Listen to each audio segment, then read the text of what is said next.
अधिक मासात 33 वातींचा दिवा तुमच्याही घरी लावला जातो का मला नक्की सांगा. पण त्याआधी सकाळपासूनच इतका पाऊस पडून गेला होता की सगळीकडे एकदम हिरवंगार आणि ताजंतवानं वातावरण झालं होतं.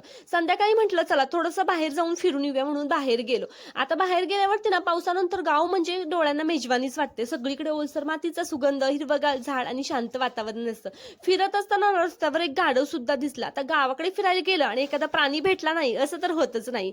मग थोडं पुढे गेल्यावरती ना शेळीचं पिल्लू आणि तिची आई दिसली. ते पिल्लू इतक्या प्रेमाने दूध पित होतं की काही क्षण तिथेच उभं राहून बघत बसावंसं वाटलं. जवळच काही शेळ्यांना गवत सुद्धा खात होत्या आणि खरंच सांगते अशी दृश्य शहरात कितीही पैसे खर्च केले ना तरी सुद्धा बघायला भेटत नाहीत. मग थोडे फोटो व्हिडिओ शूट करून घेतले आणि पार्लरमध्ये जायचं होतं म्हणून तिकडे गेलो.